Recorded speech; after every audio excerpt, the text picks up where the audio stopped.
Get back to work. Go on. And I can now say goodbye to this and hello this. It's just scrapping a few pieces off the old one before I throw it away.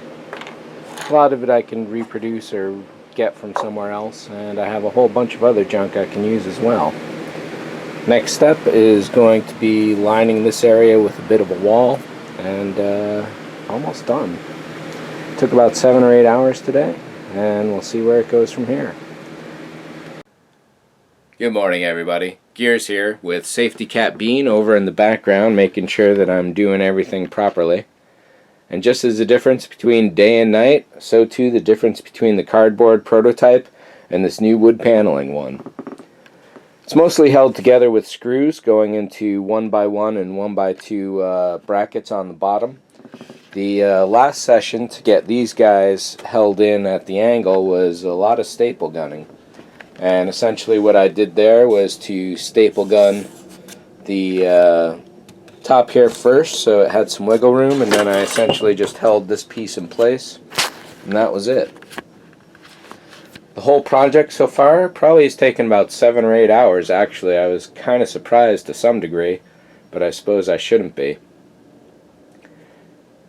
From the cardboard prototype, I ripped off a few pieces of the plastic shapes, and I've got a lot more hanging around that I'll throw on there. That's not a real issue at all.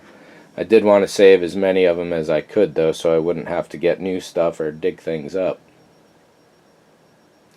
Today's project is going to involve putting primer over the entire thing, so I can see what it really looks like at this point. As I mentioned, gluing down some pieces.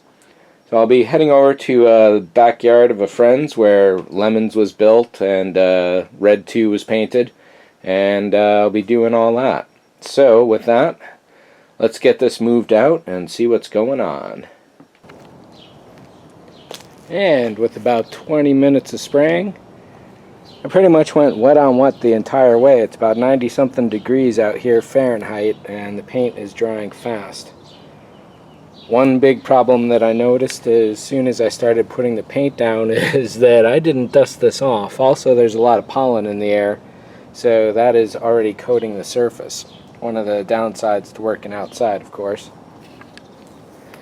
However, if I had some dark browns, that would have been perfect, but essentially this is pretty much good for the rust layer. So what I'll do now is wait for this to dry today. I may go today or probably tomorrow get myself some Epsom salt, and then I'll be doing a salting technique where I'll put basically I'll wet the whole thing down, put some salt here and there, paint over that with a silver, and then salt on that, paint that over with grays and whatever colors, and salt in between every color. And then when you wash all the salt off, because it dissolves in water, or scrapes off with sandpaper if it comes down to it, that will reveal the underlying layers where the salt went down. It's a really beautiful technique. Hairspray works just as well, and probably some other forms of like aerosol frisket and that kind of thing. So with that, I think that is it for today on this guy. Not too shabby, I don't think. And we'll take a look at the construction on another video. I don't want to touch this because it is actually still wet. And that is all. And here's a quick look with a quick blast of water. It didn't take off too much of the actual salt.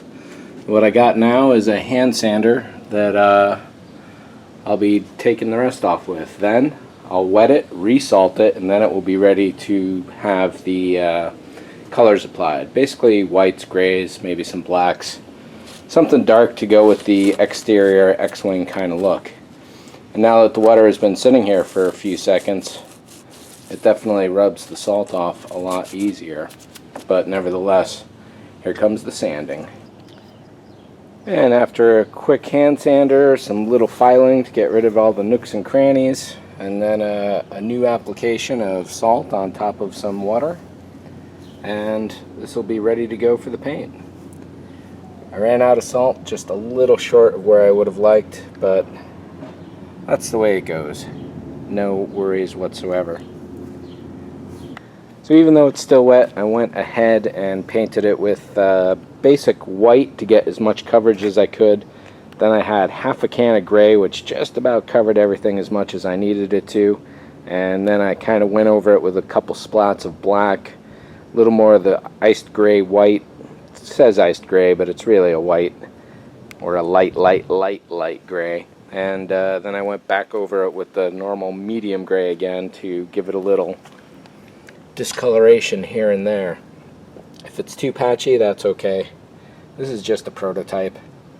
So now I'm going to let this dry for the rest of the day, because there are still pools of water that have not evaporated, and I really should have tacked it up beforehand. But yeah, that's pretty much it. So, thanks for watching this session. Hope you enjoyed it. See ya.